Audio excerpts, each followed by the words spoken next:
Hello, everybody. This is Catholic Dad, episode number 229. Sorry, I just got out of the pool. The precepts of the Catholic Church. What are the precepts of the Catholic Church? Essentially, a lot of people don't know if they're practicing Catholic or not. A lot of people think they are. But to actually be a practicing Catholic, to go receive communion, you actually have to do 5 requirements that the Church has. And if you don't do them, then you better get the confession, make everything right so you can become a practicing Catholic. And what are the 5 precepts of the Church? I haven't memorized them, so let me think about this. So Sunday obligation. Sunday obligation and the holy days of obligation. You got to get to Mass every Sunday and every holy day of obligation. Now, there are exceptions to the rule. Like if the weather's really horrible or you're really sick or something like that, you don't have to meet your Sunday obligation. But if you're able to, you better go. Number 1, and if you miss a Mass, it's a grave and mortal sin, and you better get the confession. Number 2, you actually have to go to confession at least once a year. Like even if you're sinless, you still have to get the confession. Like if you don't have any grave and mortal sins on your soul, because sometimes that's even possible, then you better get the confession at least once a year. That's a precept of the Catholic Church. That's number 2.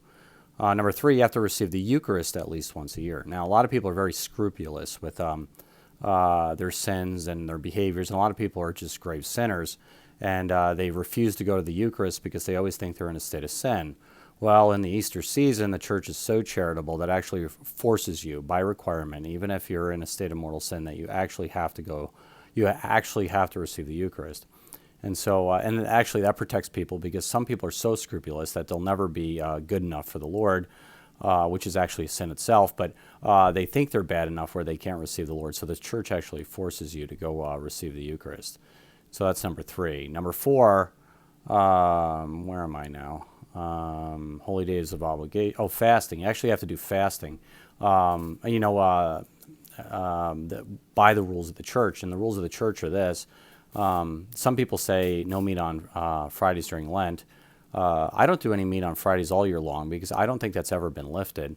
I think there are exceptions in the Easter season that you can actually do it, that you can eat meat on Fridays, but for the most part, you should never eat meat on Fridays, either fish or vegetables and stuff like that. And they only have 2 days of fasting, which means Ash Wednesday and Good Friday during the Lenten season. You have to eat 2 small meals and 1 regular meal. It's actually quite easy to do. You go to bed pretty hungry, but that's fasting. It's the only 2 days that the Catholic Church says you need to fast today, these days. And then finally, you actually have to support the Church financially.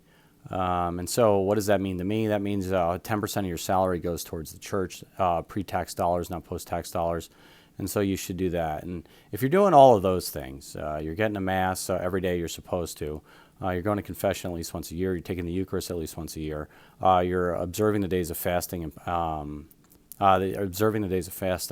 and you're supporting the Catholic Church with your time, talents, and treasures, then you are a practicing Catholic. If you're missing out on some of those, then you're actually not a practicing Catholic, and you shouldn't go to the Eucharist. A lot of people, they're living in grave and mortal sin, and they're actually going to the Eucharist every week.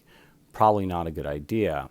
And so, anyway, that's just something, a lot of people don't know what being a practicing Catholic means, and that's actually what it means. Those are the 5 precepts of the Catholic Church. So this is Catholic Dad making you think about it. Please like or subscribe, get the Mass, and pray the Daily Rosary, and share with your friends. God bless you all.